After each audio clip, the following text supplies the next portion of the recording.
Aunt Cicely died. She was my wife's great aunt and the last related survivor. Emily's parents died in a car accident when she was a freshman in college. It was then that she reached out and began communicating with Cecilia. Cecilia was old, even then, and somewhat eccentric. She lived alone on a 10-acre plot of unincorporated land about 70 miles south of Pendleton. She was a spinster who devoted her time to watching her stories, as she called them, and making dolls that she donated to terminally ill children. Emily and I married shortly after graduation and used her remaining life insurance money for a down payment on a small house here in Portland. During that time, Emily called Cicely a couple of times a month and regularly sent her care packages containing everything from simple materials for her dolls to toiletries. Since I did not know much about their relationship, I had offered to come visit her on more than one occasion, but she always demurred, making one excuse or another about how it just wasn't a good time. In time, soon, I stopped insisting altogether. Over time, Cecilia began to show signs of dementia.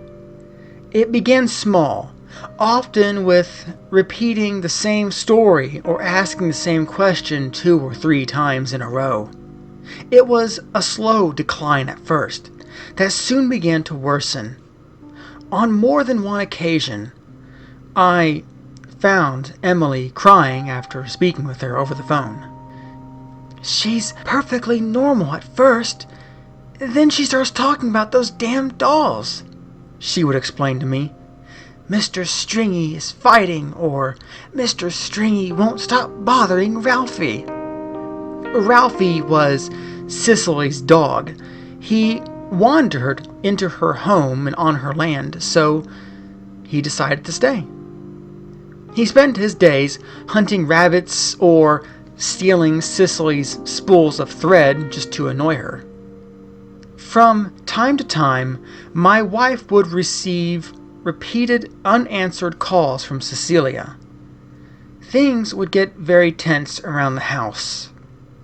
Unable to reach her, Emily would then have to call the local sheriff and ask him to conduct a welfare check. Cecilia had to be removed from the property, and the reason for her confusion and disorientation had to be found. I urged my wife to consider placing her in a nursing home, but she said Cecilia would refuse, and there was no way to get her out. After 2 days without Cecilia's incessant calling, my stomach sank. The sheriff called us later that day to inform us that Aunt Cicely had passed away. He offered Emily his condolences. Emily spent the rest of the day on the phone with funeral home arrangement and transport.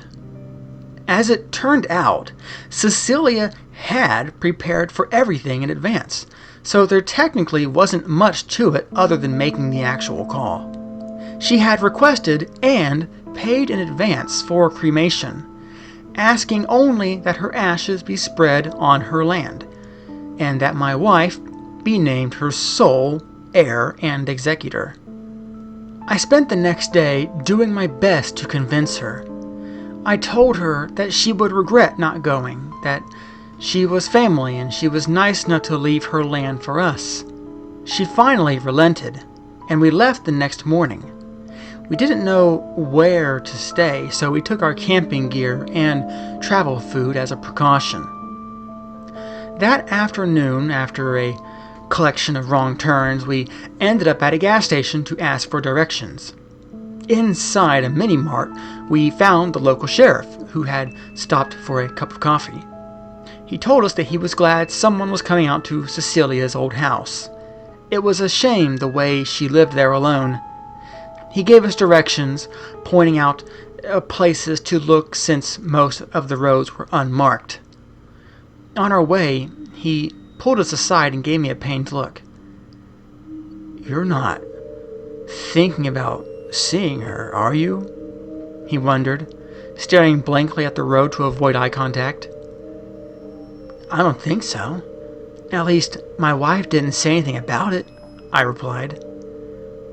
"Well, this isn't something I'd like to bring up in front of a lady, but she had been dead for a while before we found her. She was just so remote," he stammered. "Look," he finally said, "I don't want to upset you, but something had got to her body before us. Probably rodents. Well, she was pretty chewed up." He leaned over and whispered, "They even got her eyes. It's best if you don't tell her." I was speechless. It was a short drive to Cicely's house after that, but we would have never found it on our own. The entire area was a confusing grid of dirt roads. Pulling up, we found the house. The place looked like the beginning of a landfill, honestly. We got out of the car, and after a brief survey of our surroundings, I knew why my Emily had not been very interested in coming out here. "This was a mistake," she said. "Let's go home." I admittedly was thinking the same thing, but we had already arrived, and I still thought the trip was the right thing to do. "It's getting late," I said. "I don't think we should be driving on these roads at night. Why don't we just spend the night and we'll leave in the morning?" I could tell she wasn't happy, but she relented nonetheless. We decided to explore the place to see if there were any loose ends that needed tying up. I must admit I was half expecting to find some forgotten valuables. The door was open, and upon itself, we were met with a stench that nearly drove us out in the first place. It was an awful potpourri of rotten food, garbage, and stale air. We stood in the doorway for a while, waiting for it to air out, but it didn't. Once we dared venture inside, the smell was evident. The entire house was filled with piles of trash, stacks of newspapers and magazines sat on top of even older food containers, the remnants of a hoarder.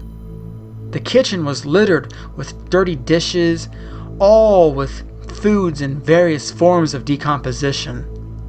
Once I got used to the stench and filth and decay, I noticed the dolls. They were quite literally everywhere. There were large, small, soft, even some porcelain dolls that had been sewn between various types of fabric, complete with button eyes and hand-stitched smiles. It wasn't just the crowd, but the dolls had been posed in various still life forms. 4 were sitting at the kitchen table with rotten food clearly set out for them. I found one casually perched on the couch as if it were watching television. Even one in the bathroom wearing a shower cap. Everywhere we looked, we were greeted by a blank stare and a goofy, oblong grin. "We shouldn't have come here," Emily said, grabbing my arm.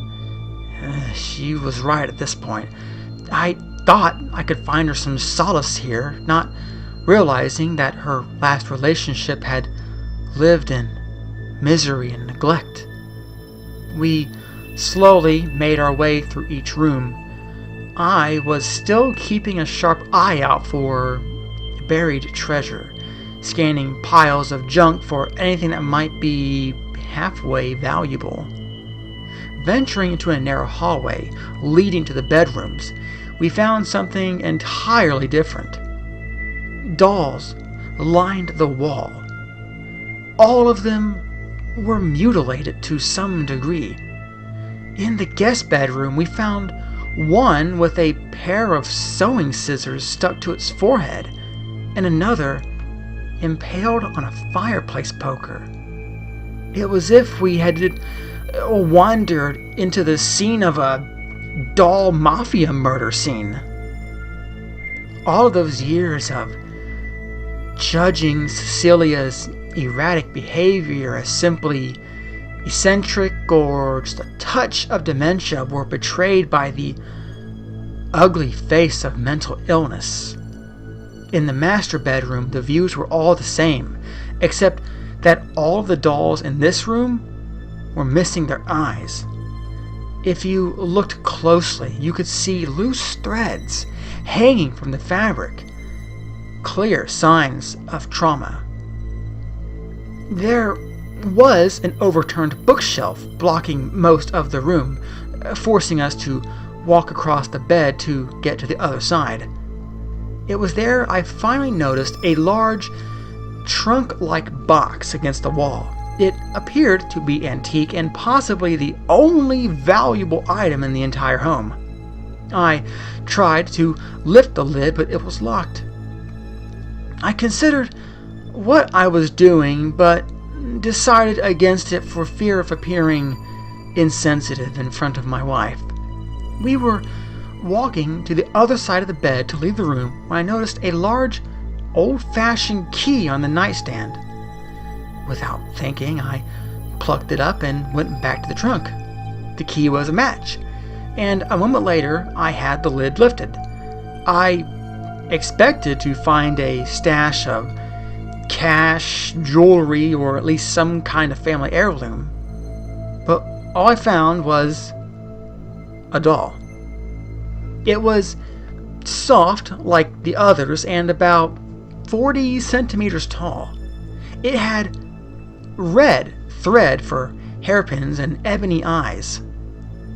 But instead of a sewn-on smile, it had large red lips sewn into it, giving it a wry, almost unsettling smile. I held the doll and showed it to my wife, who was across the room. She shuddered when she laid eyes on the doll. "That's Mr. Stringy." "Is he the one she was always talking about?" I asked her. My wife nodded. "Do you want to keep it?" I asked. She just shook her head. "Put it back. I don't want that thing in our house." So I put the doll down like she told me. Then we made our way back through the carnage to the car. The sun was already beginning to set, so we pitched our tent and prepared to camp for the night, since there was no way in hell we could spend the night in that house. I built a small fire and we sat down to eat some snacks and enjoy a bottle of wine. Soon everything was pitch black and I could no longer see the house from where we were camped. "I'm sorry," I said finally, breaking the silence. "If I had known, I would have never suggested we come here." Emily nodded, looking solemnly into her wine glass. "I came to an understanding with her, you know. My parents, I mean. That was a long time ago, and I dealt with it." I know you did." We stared at each other through the fire for a little while longer before climbing into the tent. The air was still and silent save for the occasional crackle of the fire. Once we were settled in the tent, then sitting in silence, drifting off to sleep, Emily suddenly broke the silence. "She was an outcast, you know." "I know," I replied. "No, I mean, it wasn't her choice. My great-grandparents abandoned her. Mom told me that once. Before my grandmother was born, Cecilia had another sister, who was only a year younger. I guess her parents always favored the younger sister and practically ignored Cecilia. That's why Cecilia started making dolls to have friends to play with.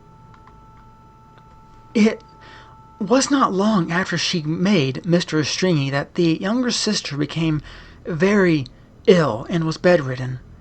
Mom never found out the details, but she said the younger sister passed away, and the parents blamed Cicely. Cicely insisted that it was Mr. Stringy's fault and that it was an accident. Obviously, they sent Cicely away, and my grandmother grew up thinking she was an only child. I had never met Aunt Cicely, but after hearing that story and seeing the place she had lived for so many years, the tragedy of it all made my heart sink. She had spent her entire life alone, spending her time making dolls for sick children she would never meet. I was lost in my thoughts, only to be brought back by the sound of an intake of breath. "Did you hear that?" she whispered. I could hear Emily nod in the darkness. The sound only grew louder until it was right outside the tent. The tent walls shook as something began to scrape the nylon. We stood there, paralyzed and trapped. I reminded myself to seriously consider my stance on gun ownership if we survived this. I gripped my flashlight firmly and got down on my knees. I tried to look brave for Emily, but I'm sure she saw my shaking hands. "Look," I finally said, "it's probably a coyote, and I've never heard of one attacking a human. If we just make some noise, I'm sure it'll run away." We counted to 3 and broke out, shouting and banging on all sides of the tent. It was quiet for a moment when we heard the sound of something whining outside. It went on for a minute or two until it was too much to bear. "Look, I'll go outside and take a look," I said, arming myself with a plastic flashlight as the door zipped down. I craned my neck outside to see a dog whining in the darkness. "Oh, it's just a dog," I told her. "It's Ralphie," Emily said, opening the tent wider. Standing before us was the most pathetic dog I'd ever seen. He was shivering in the cold, and his ribs stuck out through his matted coat, suggesting he hadn't eaten in days. He swayed his head from side to side, revealing that one of his eyes was covered with dried, crusty blood. I got up from the tent and tried to approach him, but he kept his distance, groaning and shaking his head to watch with his good eye. I poured himself some water and brought out some lunch meat, which he quickly devoured when we saw him eating. I turned to see tears streaming down Emily's cheeks. She patted Ralphie on his bony head and crawled back into the tent. I followed her, and a minute later, Ralphie was scratching at the door. We exchanged glances and relented, unzipping the flap to let him in. He looked us up and down once more before curling up to sleep at our feet. "Thanks," Emily said. "He smells worse than the trailer," I replied. I don't think any of us really slept that night. Every time I was about to fall asleep, I was startled awake by the sound of some distant crashing or shuffling. Sometimes it sounded like metal, sometimes it sounded like the sound of dishes breaking. But I could not determine if it was real or just in my mind. "Did you hear that?" Emily finally asked. "Huh? They're probably just raccoons. They just made their way into the house," I said, trying to sound convincing. "Do raccoons laugh?" she asked. Have you heard them laughing?" "That's what it sounded like kids laughing."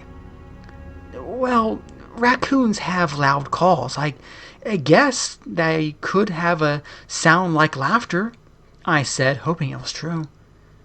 "Look, the sun's rising," I said, pulling myself together. Well, let's go now, Emily replied. We sat under our sleeping bags. Ralphie was still fast asleep. What are we going to do with him? I asked.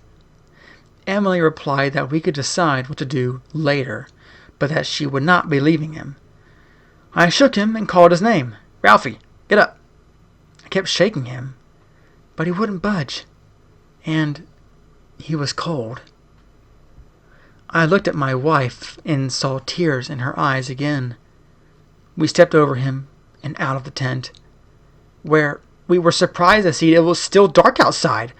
The light was coming from the house, which was now engulfed in flame. We approached, but were stopped in our tracks by the sound of distant screams. There's someone in there, my wife said frantically. No one is in there. We're in the middle of nowhere. You need a car to get out here. So they're raccoons? Look, there's a lot of stuff in that place, I said. I don't know, but I'm sure there's no humans in there. I went to our car and got our backpacks organized, but Emily stopped me. Leave it, she said. It's time to go. And go we did. We went straight back to Portland without saying a word.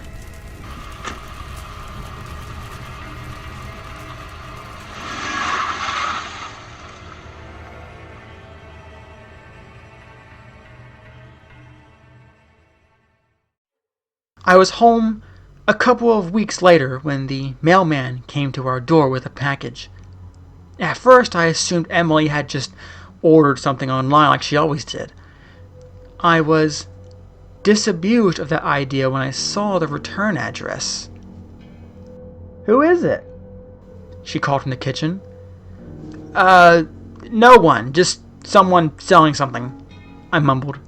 Once I had the package in my hand, since the door was closed behind me, I opened it to find Mr. Stringy staring back at me through his button eyes and wearing the same wry smile. A note fell out of the open package. It was from the sheriff. He wrote and said that he found the doll in perfect shape, just steps from the trailer. The rest of the estate was a total loss. He said he was sorry for our loss and that we could contact him if we had any questions about the investigation. Without hesitation, I put Mr. Stringy in the bathroom trash and emptied everything into the bin. I did not want to upset Emily, but to be honest, the sight of that doll only stirred memories I'd rather forget. But unfortunately, that was not the last time I would see Mr. Stringy. I saw him last, held tightly in the arms of a little girl in a wheelchair at the mall. Months later, I saw him again, in the arms of a blind boy at a grocery cart with his mother. I approached them trying to warn them, but ended up sounding crazy. The mother scolded me, telling me I should mind my own business. I insisted, but it was no use. She grabbed her son by the cart and turned away. I watched as they walked away, the boy making his way with Mr. Stringy on his shoulder.